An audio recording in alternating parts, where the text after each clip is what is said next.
दोस्तों आज हम बात करेंगे टाटा स्टील के बारे में। तो टाटा स्टील की बात करें तो टाटा स्टील मर्जर का प्लान फाइनल होने की तैयारी में है और टाटा स्टील ने मर्जर के लिए बोर्ड मीटिंग बुलाई है और स्टॉक में फिर से तेजी का वातावरण शुरू हो रहा है। यहाँ पर ब्रोकरेज हाउस ने भी टाटा स्टील के लिए फिर से नया टारगेट दिया है और आप ये देख ही सकते हो कि स्टील के टारगेट बढ़ रहे हैं। इसके पीछे वजह है कि टाटा स्टील का बिजनेस बढ़ रहा है और यहाँ पर आप देख सकते हो कि भले ही कंपनी लॉस में हो लेकिन स्टील सेक्टर की जो मुसीबत थी वो कम होते नजर आ रही है। तो आप देख सकते हो कि टाटा स्टील का मर्जर होने वाला है, मर्जर की बिल्कुल तैयारी चल रही है और इसके साथ साथ ही ब्रोकरेज हाउस का अलग अलग टारगेट निकल के आ रहा है। तो क्या इस समय इसमें इन्वेस्टमेंट करना चाहिए या नहीं करना चाहिए, क्योंकि ये स्टॉक देखा जाए तो बहुत ही कम प्राइस में मिल रहा है। तो अभी इन्वेस्टमेंट करने का सही समय है या नहीं, इसकी क्या गुड न्यूज़ निकल के आ रही है, इसके अलग-अलग टारगेट दिए जा रहे हैं, वो क्या टारगेट निकल के आ रही है, वो सारी बातें वीडियो के माध्यम से जानने की कोशिश करेंगे। लेकिन फ्रेंड्स, अगर आप हमारे चैनल में पहली बार विजिट कर रहे हो तो हमारे चैनल को सब्सक्राइब कर दीजिए, एक बेल आइकन घंटी ज़रूर दबा दीजिए ताकि समय-समय पर आपको न्यूज़ मिलती रहे।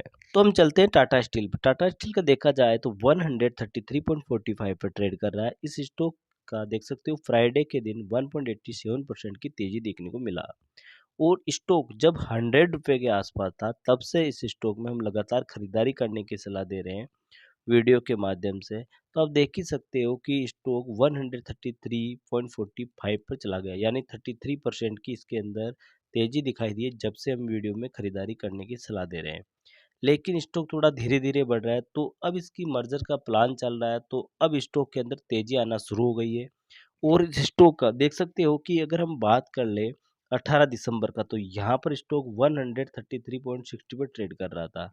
फिर दिसंबर 19 के दिन देख सकते हो कि यहाँ पर थोड़ी-सी गिरावट देखने को मिली। फिर दिसंबर 20 के अंदर थोड़ा स्टॉक में और 4.2% का गिरावट देखने को मिला और स्टॉक 129.75 पर ट्रेड कर रहा था। और दिसंबर 21 का देखा जाए तो स्टॉक में थोड़ा-सा पॉजिटिव माहौल बना, 131% की तेज़ी देखने को मिली और दिसंबर 22 का बात की जाए तो आप देख सकते हो कि 133.55 पर ट्रेड कर रहा था और 1.9% की तेज़ी देखने को मिली। तो कुल मिला के देखा जाए तो ऑल ओवर स्टॉक के अंदर कोई ज़्यादा इतना परफॉर्मेंस देखने को नहीं मिला। लगातार स्टॉक काफ़ी दिनों से रुका हुआ था, लेकिन अब स्टॉक का मर्जर प्लान बहुत ही नज़दीक आ रहा है, तो आने वाले समय के अंदर इसमें और अच्छी तेज़ी दिख सकती है। और इस स्टॉक का अगर देख सकते हो कि वन डे का रिटर्न 1.94 का है, 1 मंथ का देखा जाए तो 5.91 का है, 3 मंथ का देखा जाए तो 5.36% का है।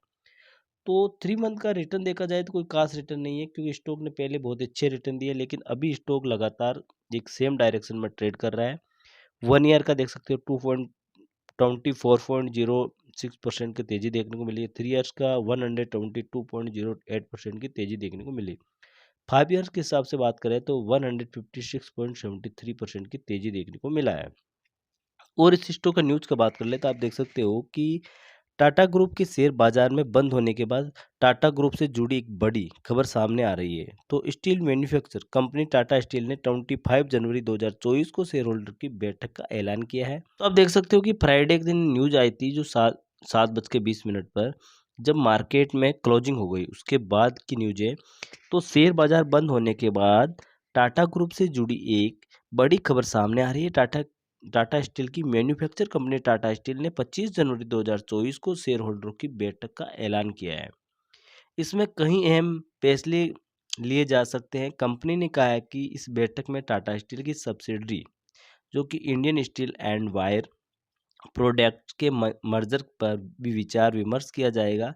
इस बीच टाटा स्टील के शेयरों में आज तेजी देखने को मिली है। कंपनी के शेयर में शुक्रवार को 2% तक चढ़कर 133.45 रुपए पर बंद हुआ था। नेशनल कंपनी लॉ ट्रिब्यूनल के निर्देशों के अनुसार बैठक 25 जनवरी को सुबह 11 बजे वीडियो कॉन्फ्रेंसिंग या अन्य ऑडियो विजुअल के माध्यम से आयोजित की जाएगी।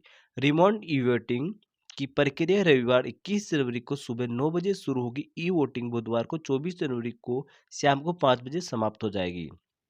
आपको बता दें कि टाटा स्टील 2022 में 6 सहायक कंपनी मर्जर के साथ अपनी सहायक company India steel and wire product के विलय को मंजूरी दे दी जाएगी। यानी टोटल 7 कंपनी है, उनमें से मर्जर होकर एक कंपनी बना दी जाएगी और ये 22 सितंबर 2022 को जारी स्टॉक एक्सचेंज फाइलिंग के अनुसार कंपनी ने wire products Tata steel, long product, tin plate company of India, Tata metallics, TRF, the Indian steel and Tata steel mining limited, Tata steel limited के साथ एस&टी माइनिंग कंपनी के मर्जर को मंजूरी दे दी है। बता दें कि हाल ही में कंपनी के मुख्य कार्यकारी अधिकारी टाटा स्टील के सीईओ जो कि मैनेजिंग डायरेक्टर टीवी नरेंद्र ने कहा है कि वित्त वर्ष 2023-24 में इस विलय प्रक्रिया को पूरा कर लिया जाएगा।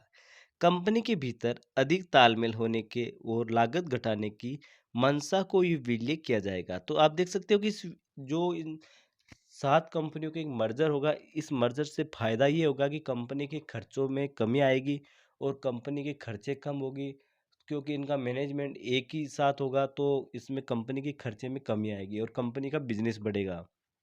और इसके अलावा टाटा स्टील का अलग-अलग टारगेट दिया जा रहा है। तो बता दें कि इस शेयर को लेकर ब्रोकरेज भी बुलिश है। ब्रोकरेज जेफरीज ने टाटा स्टील के शेयर को बाय यानी खरीदने की सलाह दी है।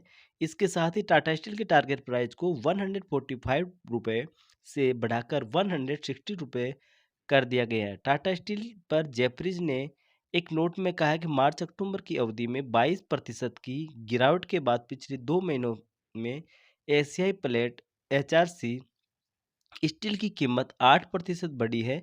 टाटा स्टील के मामले में जेफरीज की कुल वॉल्यूम में बढ़ती भारतीय हिस्सेदारी के साथ कंपनी के एसेट में सुधार काफ़ी पसंद आ रहा है। और इसके अलावा अगर इसकी न्यूज़ की बात कर ले तो आप देख सकते हो टाटा स्टील के 150 रुपये के नीचे खरीदने की सलाह दी है, यानी 15% की बढ़ोतरी की संभावना देखी गई है। स्टील की दिग्गज कंपनी टाटा स्टील अपने नए बाउन वीक सप्ताह के उच्चतम स्तर को छूने से कुछ रुपए दूर है। ब्रोकरेज ने इस सिक्योरिटी ने पहले ही टाटा स्टील को जोड़ने की सिफारिश की थी और यूरोपीय कारोबार में बदलाव और घरेलू मार्च पर अपनी बाजार हिस्सेदारी मजबूत होने के कारण टाटा स्टील में 15% की बढ़ोतरी की संभावना बताई है। हालांकि सिक्योरिटी ने इस बात पर भी प्रकाश डाला है कि यूके में कंपनी के संचालन के पुनर्गठन के लिए यूके सरकार का समर्थन प्राप्त होगा और करने के साथ ही घोषणा में एक व्यवसाय में बदलाव की अत्यधिक संभावना देखते हैं और कंपनी के पास वर्तमान में 3 जो कि एमटीपीए की बीएफबीओ ऐप स्टील बनाने की क्षमता है, जिससे 3 एमटीपीए ईएएफ संयंत्र द्वारा प्रतिस्थापित किया जाएगा। इस बीच कंपनी को बाजार में स्टील सब्सट्रेट प्राप्त करने की आवश्यकता होगी। हालांकि यूके बाजार को पूरा करने के लिए अपनी डाउनस्ट्रीम क्षमताओं को उपयोग जारी रहेगा। और इसके अलावा एक न्यूज़ ये भी निकल के आ रही है कि इसके अलावा ब्रोकरेज ने उल्लेख किया है कि 2030 तक भारतीय क्षमताओं की कंपनी की कुल क्षमताओं का 75% हो जाएगी, जबकि वर्तमान में यह 62% है और आने वाले वर्षों में अपेक्षित भारतीय इस्पात मांग में बढ़ोतरी पर भी कंपनी का पक्ष दर्शाता है।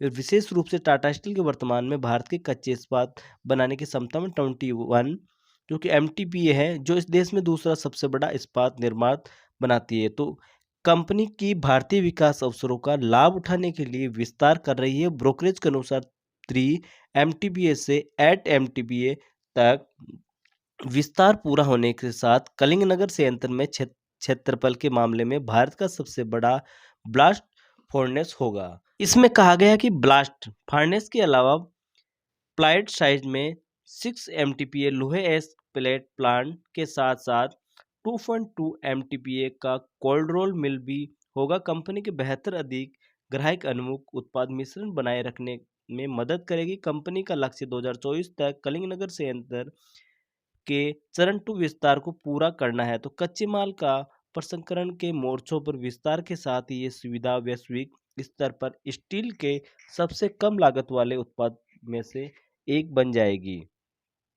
तो कंपनी का बिजनेस आप देख ही पा रहे हो कि कितना अच्छा बिजनेस चल रहा है। इसके अलावा मूल्यांकन पर ब्रोकरेज के नोट में कहा गया है कि हम देखते हैं कि टाटा स्टील भारत स्टील क्षेत्र में सही स्थिति में है। तो आगामी क्षमताओं और यूरोप व्यापार पर राहत के साथ मजबूत से बढ़ रही है और 26 के अनुसार कंपनी के चलते स्टॉक पे अपना एडीडी बनाए रखते हैं। और आप देख सकते हो 26 ई में स्टॉक मूल्यांकन के आधार पर 153 रुपए के शेयर को संशोधित लक्ष्य मूल्य के साथ है। तो कुल मिला के आप देख सकते हो कंपनी का बहुत ही जल्दी मर्ज होने वाला है और कंपनी का मर्जर से इसके खर्चों में कमी आएगी। कंपनी का अलग अलग टारगेट दिया जा रहा है रिसर्चर द्वारा और कंपनी का बिजनेस लगातार बढ़ता हुआ दिखाई दे रहा है। इसके अलावा अगर हम बात कर ले इसके प्रमोटर की, तो प्रमोटर की होल्डिंग की आप बात देख ही सकते हो कि दिसंबर 22 के अंदर 33.90% था। फिर ये अभी तक वो सेम है। देख सकते हो कि प्रमोटर की कोई कम ज़्यादा नहीं हुआ है, लेकिन प्रमोटर थोड़ा कम है। इसके अलावा आप देख सकते हो कि एफआई की बात की जाए तो एफआई का पहले 21.87 था, जो एफआई का थोड़ा सा गिरा है, 20.31 हुआ है। और डीआई के पास पहले 19.55% था, जो डीआई का 22.10% है, तो डीआई का बढ़ा है। और म्यूचुअल फंड का 8.18 था, अभी देखा जाए तो 9.44% है।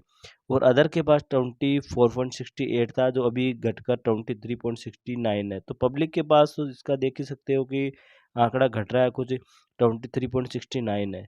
तो इस स्टॉक को आप बिल्कुल पोर्टफोलियो के अंदर लॉन्ग टाइम पर्पस ऐड कर सकते हो। लेकिन फ्रेंड्स, आप कोई भी खरीदारी करने से पहले अपने फाइनेंशियल रिसर्च एडवाइजर से सलाह लेकर खरीदारी करें, क्योंकि वीडियो सिर्फ हम एजुकेशन पर्पस से बताते हैं। ओके दोस्तों, फिर मिलेंगे अगली वीडियो के साथ।